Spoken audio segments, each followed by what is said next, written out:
had my issues throughout life. So we have this quote that I repeat every single day. Episode. My last question is, if you could put a billboard anywhere in New York City, what would it say?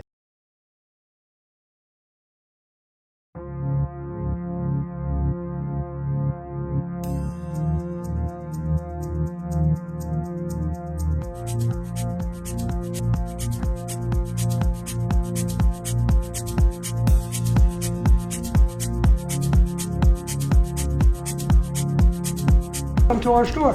Thank you for having us. Well, delighted that you're here. This is our store in Westport, Mitchell's, which my mom and dad started in 1958. There's approximately 30,000 square feet here selling on this particular floor.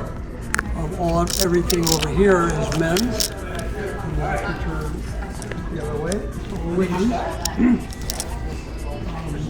It's our son Russell. He's one of our CEOs.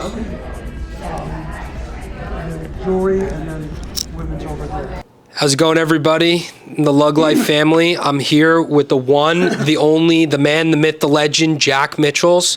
Thank you so much for coming and sit down with us and letting people hear how amazing of a story you have and how much hard work goes into building the empire that your family has created. Thank you very much. I'm thrilled to be here.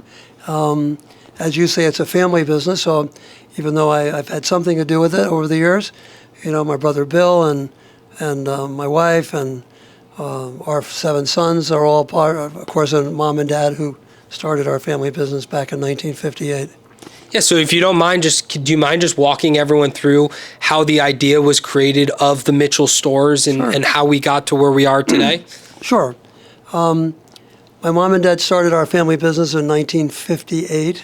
I was a sophomore in college. My brother Bill was at Staples High School here in Westport, Connecticut. My dad had, for 25 years, ridden the train from Westport to New York City as a commuter. Wow. And he had been up and down the corporate ladder, and he had done okay, but not great. The thing that was frustrating him and continued to give him ulcers, really, in those days you couldn't take a pill and just make it disappear. And have it disappear. So he was ill. He didn't find a company that really had the same values that he did. And so he called me up and he said, Jack, Mom and I are going to start a small little men's and boys store here in Westport. And of course, we knew everybody. We had lived here 25 years, and it was a smaller town in those days. And Dad had been on the board of selectmen. I mean, the planning, the financial committee. Yep. And Mom had been in lots of different things. And so, and that's what we did. We started in I think there's a picture here. This was somewhere there. It's way up there. I don't know if you can see that. But it's 800 square feet. And the store was called Ed Mitchell's, which was my dad's name. I mean it very seriously. It should have been called, it would have been called today Norma and Ed Mitchell's, because my mom was every bit a equal partner. Of course. In fact, it was her money that really started. I think you said you've read the books. I think I have the story in there. They were going to actually take the business to Florida. Wow. And they were going to open in Florida. And my mom was actually showing our home, which we lived in Campo Beach, right on Long Island Sound here. And the Sweeneys, if we ever remember their names, they were with Mobil Oil. Mobil Oil at that time was up here, not in Texas. Yeah. And she asked my mom, we have 6 sons. 6 sons. She said, yeah, where do you buy clothes for the 6 sons? Wow. And Mom thought for a minute. And Dad was actually down looking in Fort Lauderdale and Pompano Beach and those places for a location for the little store they were going to open. And she said, Ed, this is ridiculous. We should sell the house in Florida, or I'm sure we don't have to sell it because my grandparents lived in it. But I think I can get the $25,000, from my grandparents, because I'll give it back anyway. My parents. Let's open it in Westport. There isn't a store that we know everybody here. That was a great idea my mom had. Behind every successful entrepreneur is a hard woman to make the successful entrepreneur look successful. Or spouse, right? Yeah. I mean, and so bottom line, that's what we did. We started in this little 800 square feet. We sent cards and cards to all the people that we knew. And we went down to the train station, and we bought the coffee man out, and we gave coffee to every commuter. In those days, probably 60 to 70% of the men commuted to New York City, like my dad had for 25 years. And my dad wrote a little poem, which I found in my mess in my home office a couple of years ago. And it said, we're not working in New York anymore. Come on in. Wow. We're not Brooks Brothers yet, but we will have nice clothes, and so forth. That's what we did, and we did that for years. And we and we did that in Greenwich. We did it in Fairfield. We did it in the other surrounding towns, and it was amazing. At 6:00 in the morning when you're taking a train, and somebody's there promoting. Anyway, the store grew because Mom and Dad. They really were setting the pace for us. Our real mission is to make people feel great, make them feel part of our family, and when they come in, to make them feel like they're coming into to a home, and getting to know them. Is it Zach or is it Chris? Yep. Right. So that's what we try to do, and we've done that, right up until today. And you're very successful at it. Just walking around the store before, you heard people walk in and ask for a specific person to help them, and that's just so rare nowadays. Exactly. No one's on commission. Wow. Which is another one of our. No, it's not a secret. We tell people that, but we do try to hook up each sales associate with a man and a woman. Usually we have that. We also have, I'm proud to say, one of our sons is gay, and so therefore could be his partner or his husband. Yeah. And we do that so that we want to build that relationship. So they come in and now my role and Bill's role as a second generation, because we have the third generation really running the family business, is just to be on the selling floor when we can, and get to know the customers and make them feel great. Yeah, and if you were to read his books, you would hear, right, like the most amazing part. I've read Hug Your Customers. My brother recommended way before, 10 years ago, and rereading it again now, it's like amazing to see that you're not only preaching it, but you're living it, right? Oh, we were talking about it before, you having your measuring tape on you, you asking Roger, should I put on this coat because it's more youthful? Like, it's just so amazing. And I also see, you have the mask right there, which I'm assuming it's because a lot of people come in here, if you see them wearing a mask, you want to make them feel comfortable. Exactly what it is, right? You picked up on that. So we're not requiring people to wear a mask, but if they have it on, you don't interrogate them. Did you get a booster shot? Did you get No, you just put it on, and they recognize that too, and they Sure. So that makes them feel more comfortable. Yeah, I mean, you're all about reading the nonverbal cues, and I think it's just so amazing, and it speaks so powerful about who you are and what you've developed over these 3 generations. Oh, thank you. So what I think the story of my books, but because it's in there, but just to jump ahead to that, because it is part of my career. Actually, I think I did share with you here, I think, that my brother Bill asked me to come in the family business. I went to Wesleyan, I went to Berkeley to get a doctorate in Chinese history. I couldn't handle the language, but I did get a master's. And then, thank goodness, my wife was pregnant with Russell, our oldest son. Otherwise, I would have gone in the military. Would have had to go into Vietnam. Yeah. I went to 2 very liberal schools, and so I was, I didn't support the war, but I wouldn't have gone to Canada. I would have served. I'm a very loyal American, and You're a patriot. There you go. I really feel I am. And anyway, I came in the family business, and I said to my dad, a month or 2 in, I had worked at a research institute, and I knew some of the data stuff. I'm not a big data guy, but I said, Dad, we need to do a cash flow projection. He said, Jack, you can't do a cash flow projection in retail. I said, Dad, let me do it. And I found out that we were $50,000, Sure. that they didn't know they owed. Anyway, so immediately I was the financial guy. So that helped out. So I was able to hire somebody that knew more financial stuff than and I insisted that we get a computer. We had the first IBM 360 series of the AS400. We still use that AS400. Wow. And IBM did, I wish I had it here to show you, they did an ad for us that we were the first retailer in the country in the 5 big, magazines, Time and Newsweek and Fortune I mean, and it really put us on the map. And then I was able to, a good friend of mine, or he was a great customer, and then he still is a very good customer. I don't think you'll mind me using his name. Arthur Levitt, who used to be the head of the Security Exchange Commission. Wow. And I go on trips with him every summer. He's taken 20 men, and we used to go whitewater rafting, and Hellman Jenkins, who writes a column for the Wall Street Journal, happened to go on one of the trips, or the first trip I went on, and we came back on the same airplane, and he said to me, "Has anybody ever done a story in the Journal about you?" I said, "Absolutely not." I said, "I'd love it, but I didn't come to on this trip to have it, but if you want to do one of them."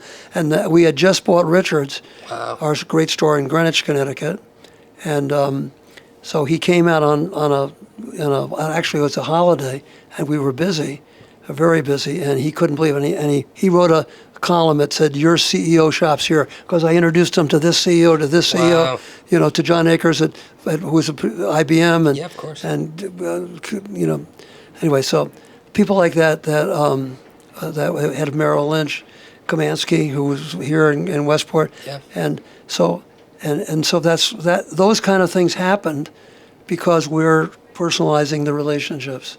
Yeah, and then of course General Electric moved to Connecticut in, I think it was 1974, 75, and Reginald Jones was a very good customer, and he said, "Don't worry, everybody will."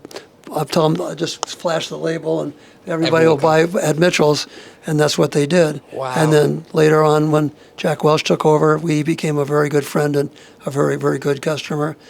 And so those, when you, as I say in my book, when you find out that the people are at the top, we give the same, hopefully, quality service to everyone. Yep. However, it just so happens when that happens, you get the top person. They promote. Of course. You can't buy that kind of marketing or advertising. Yeah, and I think one of the most amazing parts of reading your book is seeing how you just focus on building the relationships. It's all about the relationships, and this is our relationship card, or I call it our values card, because we have 4 values, and relationships are right on at the top. Customers are the most important, and these bullets, and everybody carries these around. We collated them with our family plus our top 8 or 9 non-family members. We have a strategic planning committee that we've had for years, and they helped us. We had somebody help us, and then the data. We're very data-driven, as I think I mentioned to you before. Yep.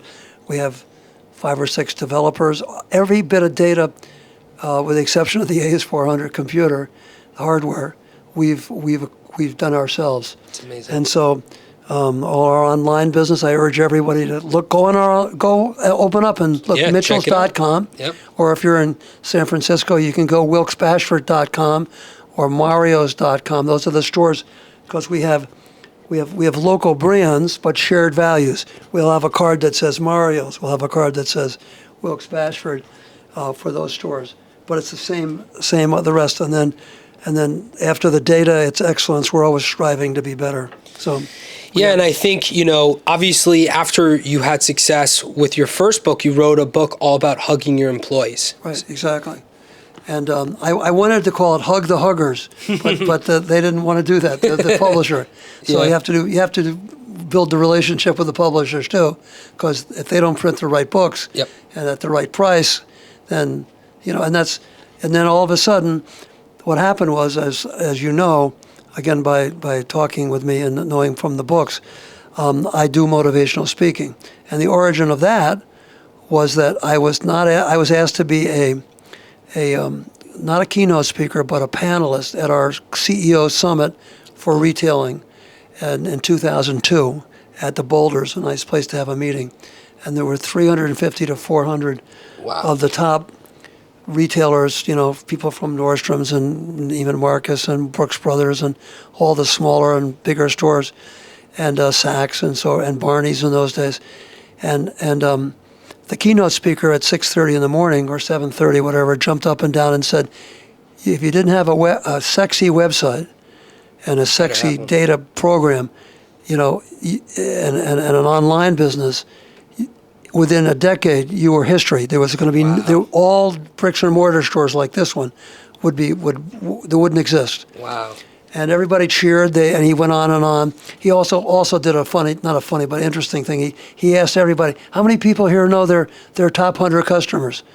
And nobody put their hand up. Besides you. And I was waving mine, right? I mean, in those days, I knew our top 500 customers, or maybe even, I know my brother Bill, who's really Mr. Westport, and he's really the biggest hugger we have in the stores. He knows everybody. Everybody knows him. He stays mostly here, but because he lives in Westport. But anyway, so then I was on the panel, and I went when our panel went up, each of us had 6 minutes to talk about our business. There were 5 or 6 of us. And the first CEO, she said the same thing. The next person, he said the same thing. I was number 3, Zach. It was one of those stages you could walk down in the middle. Yep. And I am a rather enthusiastic person, and I jumped up and down. And I said, not only are we going to survive the next decade, we're going to thrive, because we're all about something I haven't heard anybody talk about. We're about customers. Yep. Customers are the center of the universe. Of course. We know their names, their nicknames, their birthdays, all those kind of things. And I went on and on. And then my 6 minutes was over, and I sat down. And after the whole panel finished, I went down to where I was having breakfast. And I was breakfast with a gentleman by the name of Ron Frasch, who was the CEO of Neiman Marcus. Wow. I mean, I knew him as a friend. And he said, the next thing you're going to tell me, Jack, is that you and your employees actually hug your customers. Oh, that's where it started? And I said, well, doesn't everybody? And as soon as I realized that not very many people do, if anyone. And so my 6 or 7 minutes went over very well. They asked me to be a keynote speaker at the next one, which was the menswear summit. And so I asked Russell, our oldest son here, who would help me with my 6 minutes, to what am I going to do, Joe? How am I going to fill? He said, Dad, remember that hug your customer phrase? Just use that and just embellish it and make it, within your enthusiasm, make it sing. And so that's what I did. And then I said to myself, if we were going to do well in the stores in 10 years, and our sons we had other sons coming in, Andrew and Todd. We have twin sons. Bill has 3 sons. Tyler, who you know, who's the youngest of my brother's sons. So he has 7 sons. What was I going to be doing in the next 10 years? And I said, gee, I like this speaking stuff. Maybe I could. So I called the Washington Speakers Bureau, and the president happened to be a customer. He said, Jack, I'd be happy to try it, but he said, you need a book. If you don't have a book, nobody shows up. And how do you get it is you have to. I know that you have to charge, and for the speech, and I know that money is not your primary motivation, but you should get significant monies, because if you do, then the boss buys books for everybody, and all you got to do is personalize them, and then everybody comes to the meeting, and they do because the boss says you got to go to the meeting. Of course. And that's what happened. And then you became the keynote speaker for Merrill Lynch, Nike, Starbucks, some of the biggest names out there. And I've seen the world. South Africa. Wow. I went to Kazakhstan. Can you believe that? Wow. So I've been to obviously the UK and Sweden and Germany and so forth. So because my book's been translated into all these languages, Russian, Anyway, I have lots of fun stories to tell you on that. So it's given me a second career, and it's given me something when I moved from being the CEO to being the chairman, because the business really is being run by the third generation now. If you're doing a great job, you create an environment where other leaders step up and they run the business. Exactly. And I think, that's very similar to how I feel about why I'm doing this podcast. Yeah. Why do podcasts? Why go and interview some of the most successful entrepreneurs there is?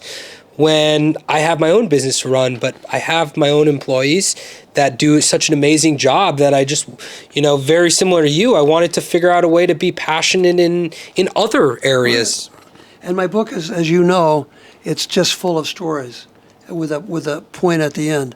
I just picked up these buttons in the tailor shop today, and one of my favorite stories is all about the former CEO of IBM, Lou Gershner, and he gave me permission to use his name, which I wasn't sure he was going to do. Of course, yeah. In the book, because my brother Bill was the chairman and I was the co-chairman of the Inner City Foundation for Catholic Charities. We're not Catholic, but we're Congregationalists. But my brother Bill, and we support the Jewish community. We cover the bases, my brother likes to say. I love that. And so the Inner City Foundation was doing a huge fundraiser, which they did every year at the Greenwich Hyatt. Mm-hmm. This was many years ago now. And Robin, Lou's wife, came in. It was a black tie affair. Yep. And they were raising a lot of money. And Bill and I were greeting all the people. And Robin came in and she grabbed me and she said, she didn't give me a hug, but she, I've got to tell you this story, Jack. It's the greatest story. She said, we go to a lot of these events last night. We went to one at the Waldorf last night. And Lou puts on his tuxedo to go to the event. And she said, it's not a Richards tuxedo. So I cataloged that maybe he needed a new one, right? Yeah. And he put it on, and he went to button it, and the button fell off. Oh, no. So she picked it up. I picked it up, put it in my pocket, and all night Lou because he's a very detailed guy, he was upset. Covering up for and he said, take this down to Richards and have him put the button on. So she said, that's what I did today, which was, she said, and I took it down, and Tulio, who's now celebrating his 50th this Saturday anniversary of being with us, he sews, she said, you know what he does? He sews the button on. And she said, well, you didn't charge me for sewing the button on. And then you know what she said? And then I said, what? She said, and by this time, 50 people, she took a long time to tell the story. Right. 50 people are around her because they knew who she was. Right. And she said, and then he pressed the coat and he pressed the trousers so I didn't have to do that so he could look, and in waltzes Lou, so elegant tonight. Yeah, it's amazing. A button. So I thought that was a nice story, and I used it in some of my presentations. But it wasn't the end, Zach. So the end of it was, or not the end because it's still going on, but sure. But I'm a tennis player, and I'd rather play than I would watch. However, if somebody gives me, I was in the opposite box, the adjacent box to the IBM box at the U.S. Open for the finals, and it was at another one of the CEOs that I won't tell you his name, but invited me. Yep. Anyway, and over there in the IBM box is Lou. Wow. And he jumps up and he comes all the way over and give me a high five. He gives me a huge high five, and he tells everybody in the IBM box, all his colleagues and his big guests, that we're the greatest specialty store clothing in the world because we sewed a button on. So how much money did he sell on your behalf? Can you imagine? I mean, it's invaluable. So those are the kind of stories that are in my book that make a point of how easy it is if you just going and being a normal hopefully person. someday you bought a new tuxedo. I didn't look at that, but Yep. if you bought a new one, he's going to buy one from us. Of course. Right? Of course. So, and it's less about the money and it's more about the value that you add. and one of the things that, you and I both like to name drop names, and I do too, of course, because I'm proud of it. But there's not a single name in the book, because when I wrote the book with a wonderful collaborator, that helped me out. He was fantastic. Anyway, we put the manuscript in front of the publisher, the only great thing that the editor said, you got to take all the names out. Oh. Because they'll think when there is a story in there about Jack Welch, they'll only think you'll do it for Jack Welch, and you wouldn't do it for the common, wonderful person that we do it for everybody, right? Of course. And so forth. So and I use that all the way. Now, I can put them on the cover. I mean, for Warren Buffett to endorse the book, it was because he was a friend of Ed Finkelstein, who was the CEO at Macy's at the time. Wow. And of course, I sent books to all my friends, and many of them were in the retail side. And Ed said, I think Warren Buffett would love the book. I said, well, you send it to him, and I'll write a little note to Wow. him. And end of the story, he was started to, write me notes, and I wrote notes back. Amazing. And he called me one day, and then he said, I said, Warren, can I use for my promoting my book all the nice things you said? He said, only if you put me on the cover. Wow. I said, I think we can arrange that. Yeah, and I think, there's so much you can learn from this. It's just like you're not afraid, right? No. You're willing to take those risks. Well, it's because you believe in what, if it's, first of all, you have to have, without sounding presumptuous, the integrity of being, it's got to be legitimate. Yep. But I feel that my books, and this has been a little bit of a challenge sometimes in the family, but I think they've enhanced the value of it's a lot of value for the 100%. store. Yeah, right? of course. Because, what do I do? If I see a customer, I gave 3 books away today.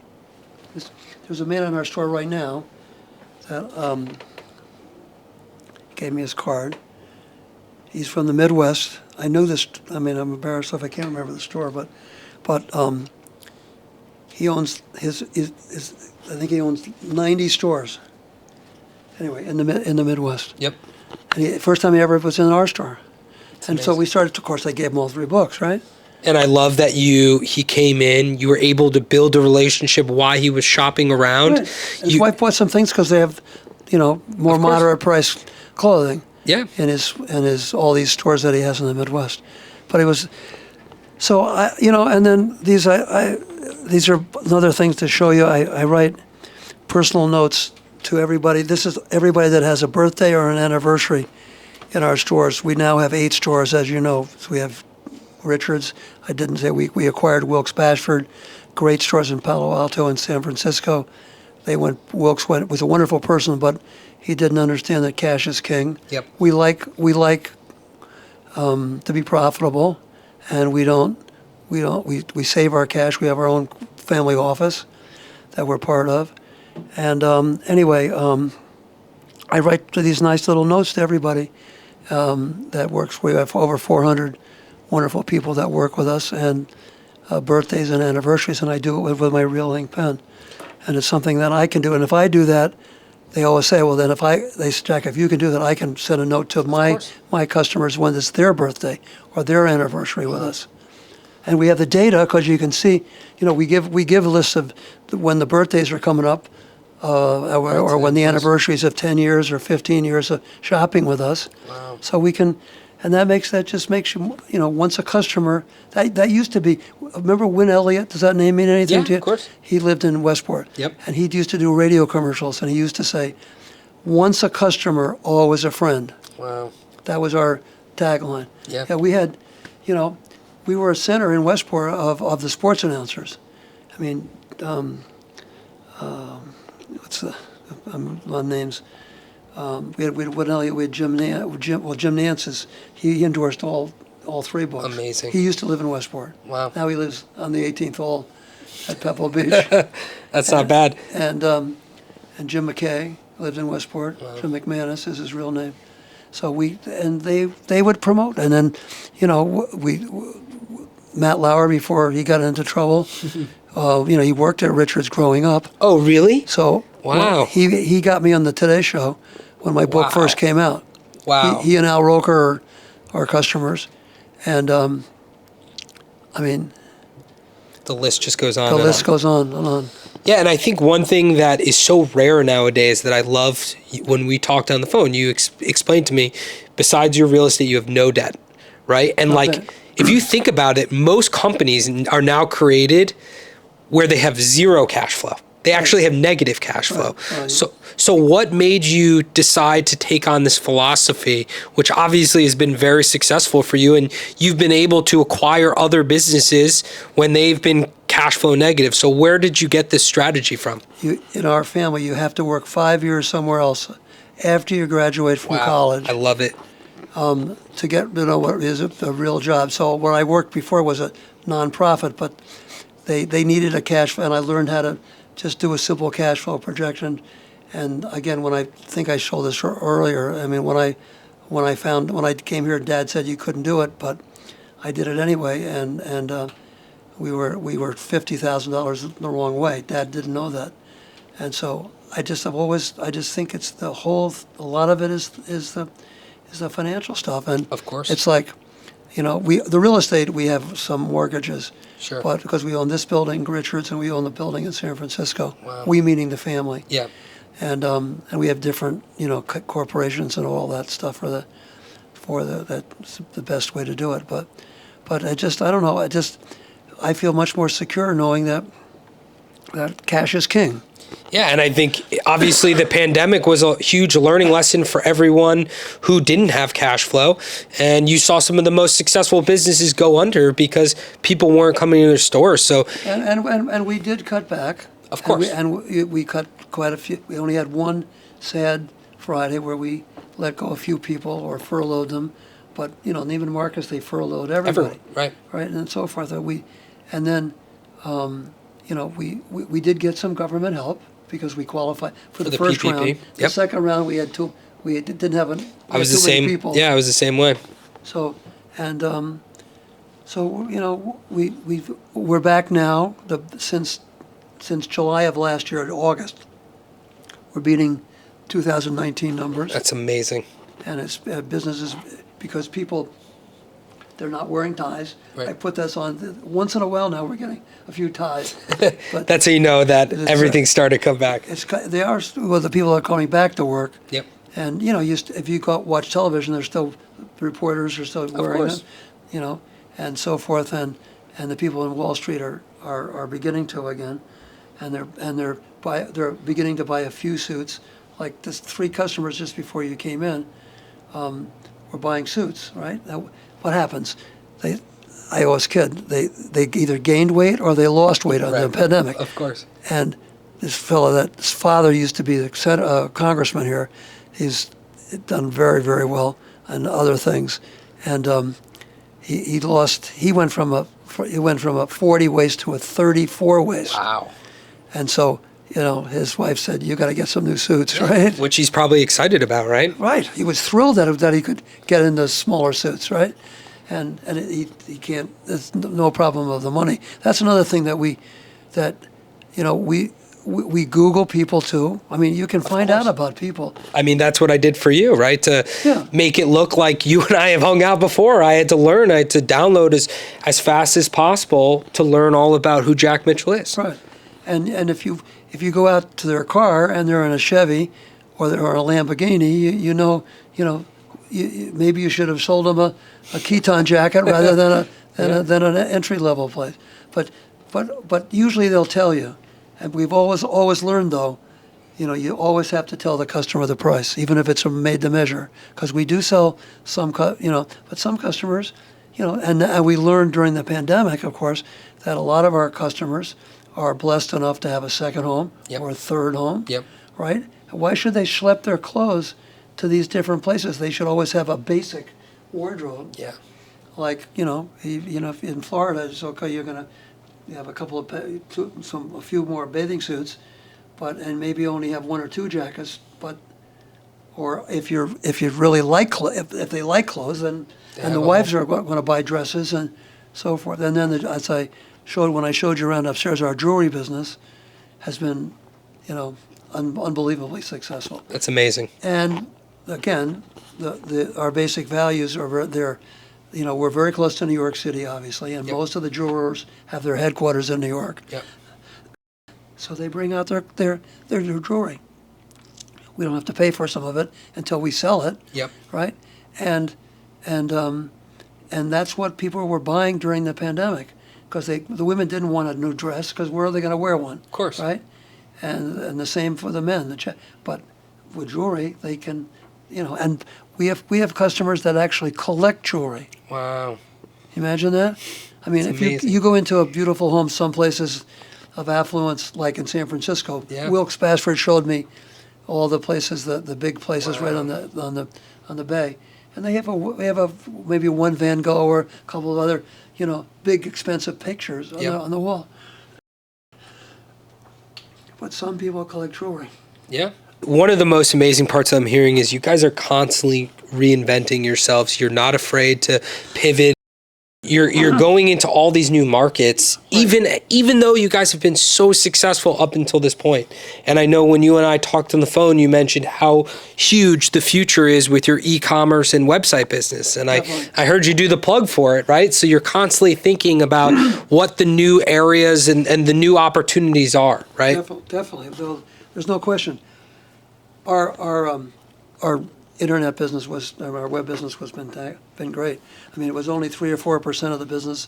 Now it's in the teens. Wow. And growing. But even more so, we've learned, even old guys like me, and women. Well, women are better, but you know how to go online, right? Yep. And then you check before you make the schlep down from where Wilton, where we live, or let's say New Haven to Westport. You look and see whether they have what you want. Of course. And then you can, we had a funny story the other day, maybe 6 months ago. Bob, who's one of our co-CEOs and a great seller, and the man came in. Bob told me the story. Man came in and he said, "I want this 44 long Xenia jacket." And Bob said, "No problem." And he went and he couldn't find it. He said, "I'm sorry, we don't have it."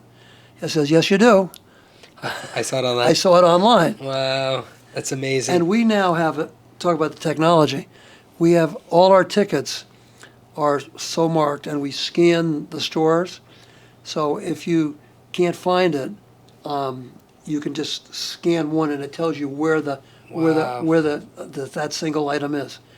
Or we can tell you that we have one in San Francisco, and where it is in San Francisco. Wow. So they can pick it up and make sure they really have it. Wow, that's amazing. Yeah, and I think one thing that we haven't discussed yet is how important your relationships with your vendors are. It's about relationships. I mean, we have a wonderful relationship. We've always had really great relationships with our vendors. We like to go to their territory. Mm-hmm. That's one of my favorite books is The Territorial Imperative and African Genesis, and because we are still, a lot of us, the animal instincts, right? Of course, yeah. And it's my house, or it's my car.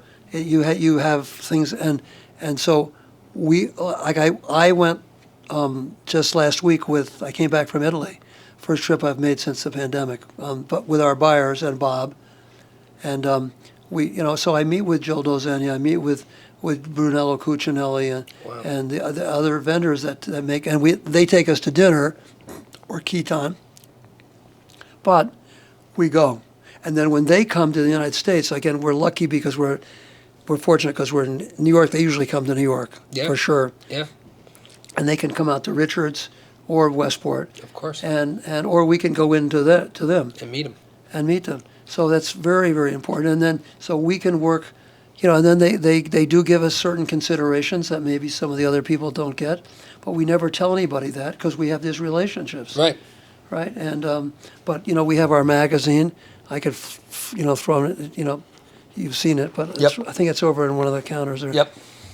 I mean, no, I didn't like the white. I like on my sneakers. Yeah. So they made me one with brown on the bottom. Oh, wow. That's amazing. Not just for me, that they have a program doing that. And so they help us with the payments, right? I mean, and then we keep this. These are all the people that we take pictures of. The people that are. You're fine. I can hold it up. The people that are in the. All these people, wonderful people, work with us. These are our associates. So they have different people so our the customers can pick out their keeping it local, personal. It's amazing. And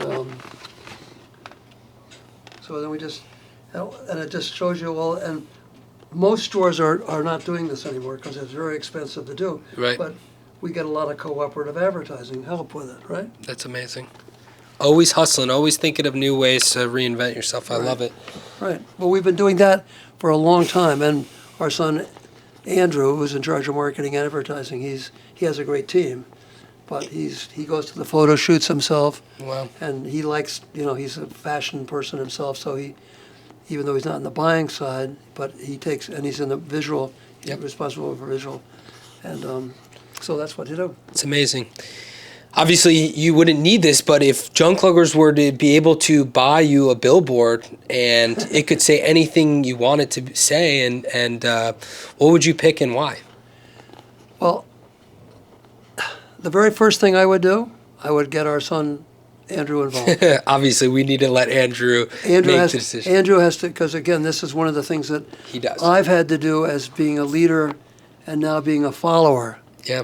Because Andrew would, but I think Andrew we a couple of years ago we had billboards, and it would be something like, once a customer, always a friend. It would be something that would be more oriented to our values, but then you'd have a picture of a couple of, especially since that you couldn't pay for all of it, we'd have maybe Xenia pay for part of it too. Yeah.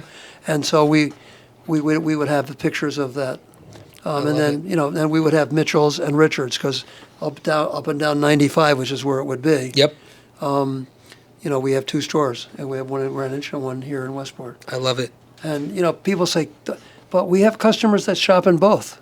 Yeah, of course. But most people either end up because of the sales associate, because they know that they could get, if they talk to somebody here and we have it in Greenwich, we can, if they really need it for the night, we just send somebody up. It's amazing. Right? I love that. I'm afraid to ask you because I feel like there's not much I could teach you, but do you have any questions for me? Is there anything that... Well, I think you're doing it. Anything you can, we always want our message to go out, that which I know and because you've read the books and you're now here and you see the stores, and just spread the word that you can buy online. Yep. And then if you're in New York or you're in San Francisco or you're in Seattle, yep. Just stop in. It is called Mario's, but it does say at the bottom of Mitchell's stores. I love it. Because Mario is still with us, and but he sold us the business. Yep. But it's really still his store, and he acts that way. I love it. And he lives in Portland, but he goes up to Seattle a lot. And so just keep spreading the word that we're a family business, and we, again, I hope in my lifetime, the 4th generation comes in. We're very close to that because our oldest grandson is at Columbia Business School. Mm-hmm. We're just a little note about me. We are a case, I don't know if you know this. We're a case study at Harvard Business School. Oh, I didn't know that. It was a result of my book again. Amazing. When I was going around with my agent, you have to have a literary agent in the beginning, and this young lady raced after me after I finished our presentation down the hallway of a book publisher, and she said, "Mr. Mitchell, can you wait for a minute?" I said, "Sure." She said, "Would you like to be a case study at Harvard Business School?" I said, "Are you kidding? I'd love it." That's amazing. I mean, I'm a frustrated teacher. I'm a professor, right? And she said, "Well, you don't know this yet because I know you just bought Richards, but my father and my grandfather are very good customers of yours, very good, and they went to Harvard. I went to Harvard. In fact, I'm just here for the summer as an intern because what I really do, and when I'm at Harvard, I help write the case studies for the business school." And I said, "I'd love it." So end of the story, we're a case study. And so that has gotten also us into a lot of, I've done, then Columbia bought the case. Wow. And it's easier for me to go to Columbia. Well, I'm an executive in residence at Columbia. Amazing. And so I help mentor the students, and I guest lecture in family business and in luxury retail. I'd love to do motivational speaking. Yeah, I can. I do charge, but we'll work out an affordable rate. And obviously, everyone should buy your books on Amazon. What's the best way if they want to keep in touch with Jack? How can they get in touch with you? I would suggest, Amazon they can buy, or they can buy from me. Okay. Because I can sell them. Yep. And I can probably sell. I can sell them. My name is Jack Mitchell, and it's you can go online and get my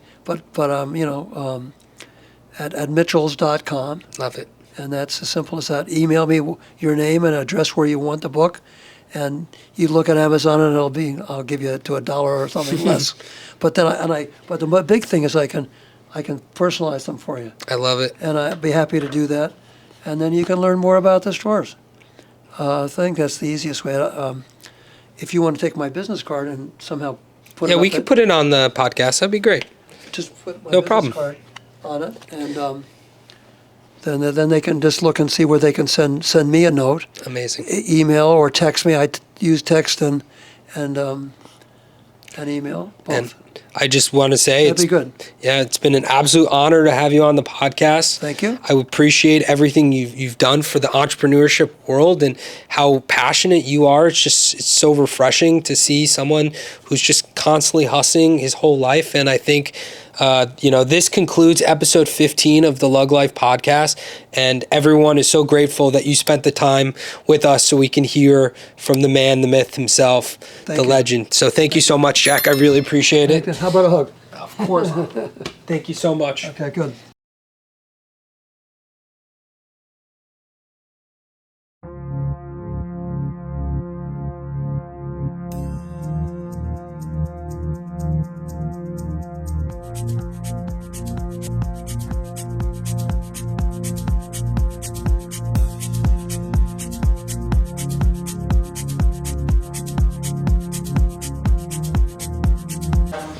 So this is the original Mitchell's. This is the original Mitchell's here. When it was a converted plumbing right. store. Dixon Heating and Plumbing, Ed Mitchell's. It was Shall we wait for him to? No, he's good. Okay, 800 square feet.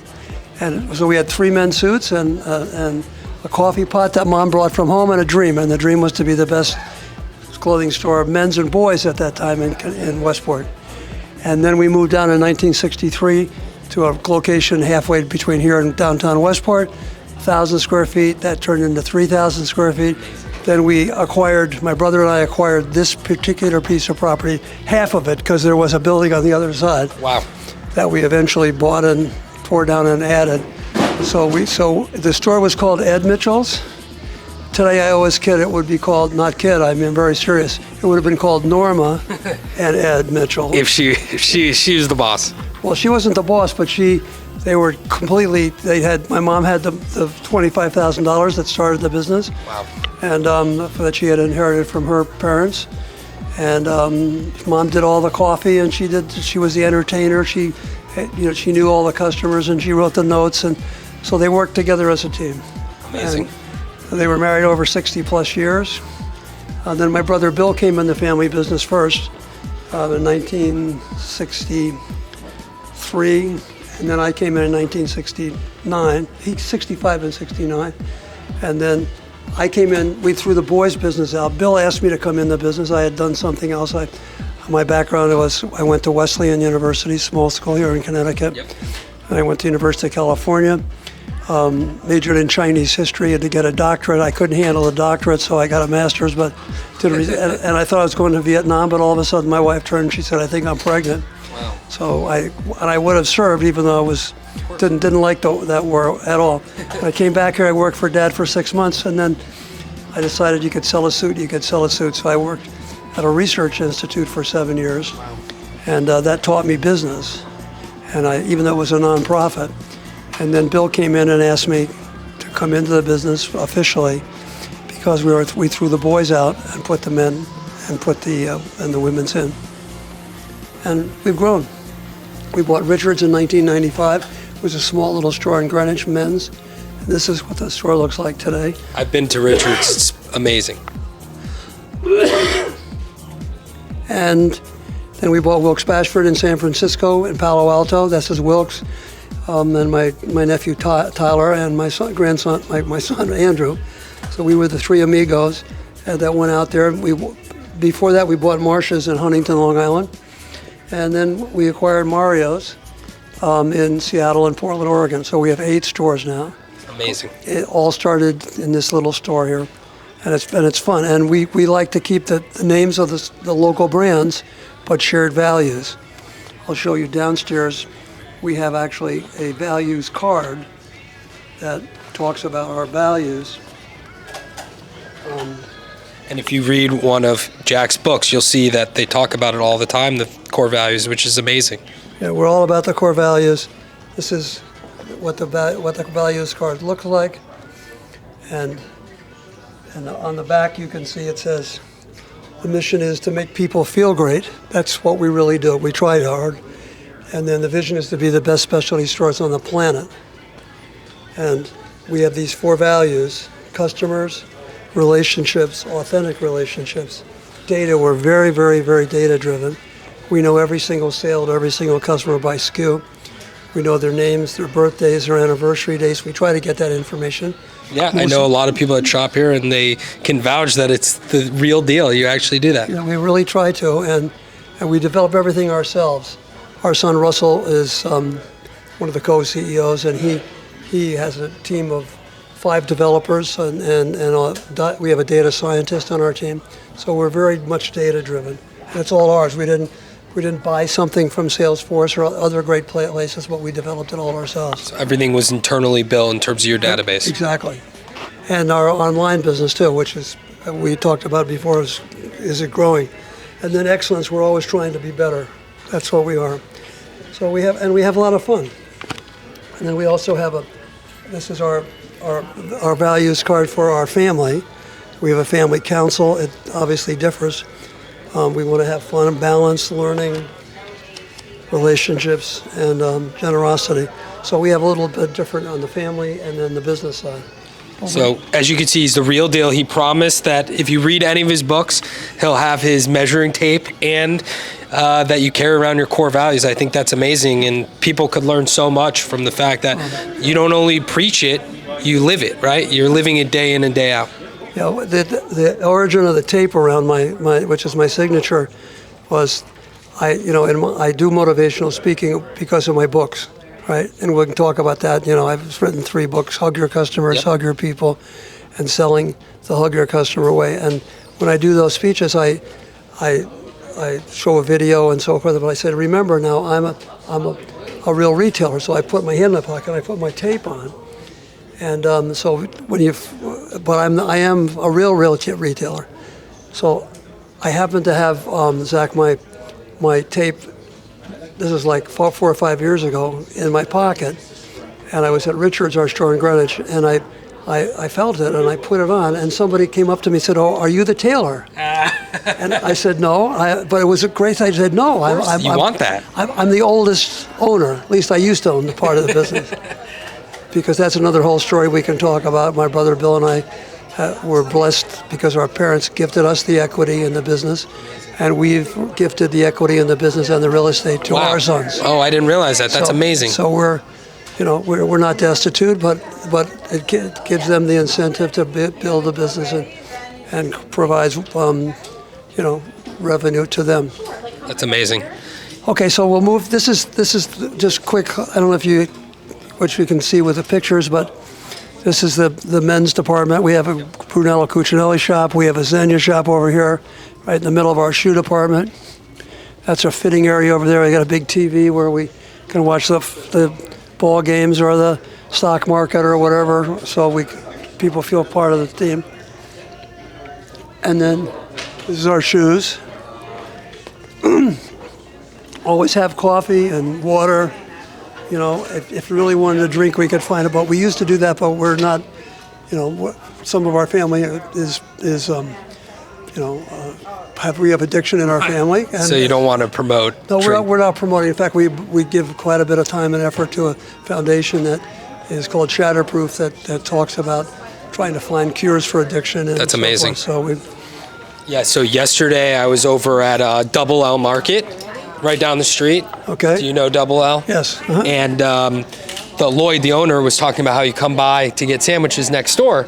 And the guy that was working at the front of the cash register, I was telling Lloyd how I was interviewing you today, and the kid that was in the front of the store, he said to me, this is not a lie, that he remembers growing up and hanging out in the kids' corner in the unlimited M&Ms that he used to get. You saw the M&Ms, yeah, right? And as soon as I saw that, I was like, this is amazing. Everything that you read about, you're living it. Hi there.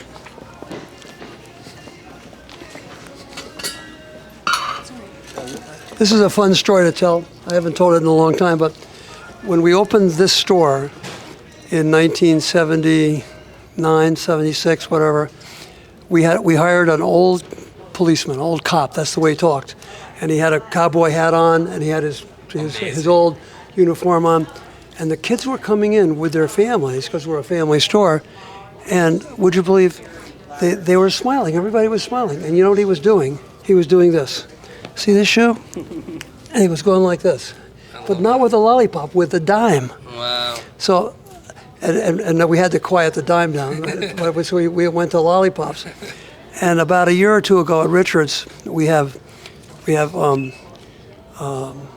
little candies that were wrapped, and in came a mother with a big, twins in a roller, and they had two little kids behind them. And I went and I started doing that with a foot. And at first I waved it to make sure, because a lot of families don't want to do the candy. Right. And since then I carry these around. So little things like that, little things like that make it.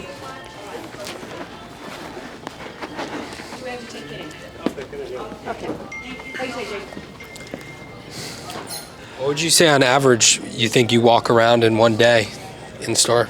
I think I don't know. I could look at my computer and see how many steps. It's a lot. It's a lot, yeah.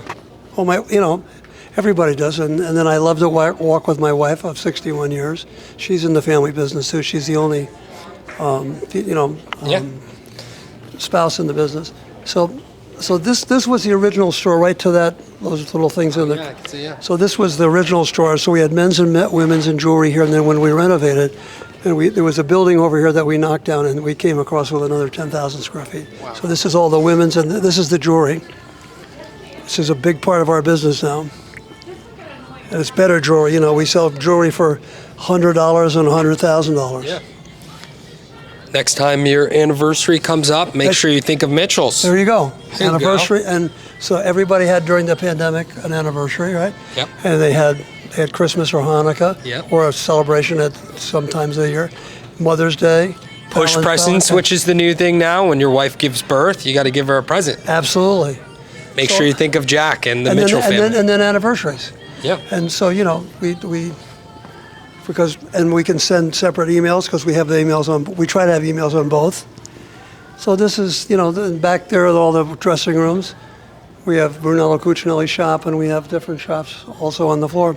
And when it's nice, like it is today, right, a little bit, we have it outside, we have furniture that we can coincide. Looks beautiful.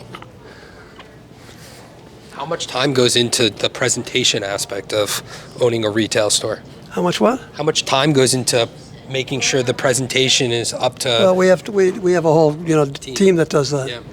Our son Andrew is in charge of marketing, advertising, and display. But a lot, because you have to have it. And we move things around, but people know. Obviously, they know this is shoes and handbags. Yep.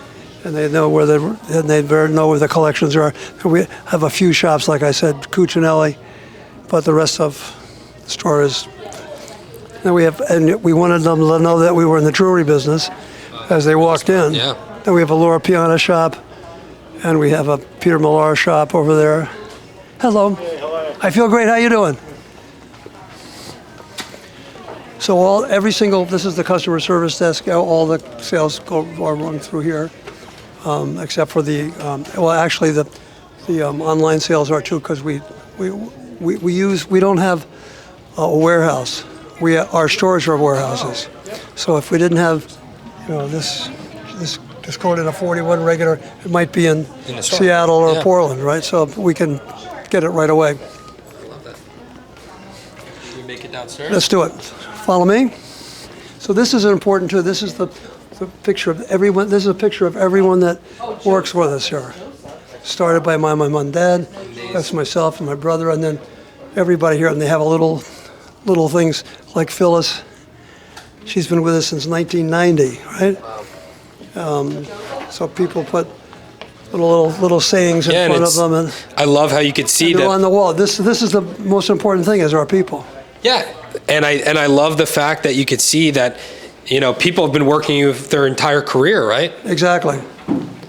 Our mission is to make people feel great. I love it. So we were fortunate enough, my brother and I, that when we built this building, before any of the, we do all the fittings here, and then and every store has their own tailor shop. I love that. So you don't have to send anything away. Exactly. Everything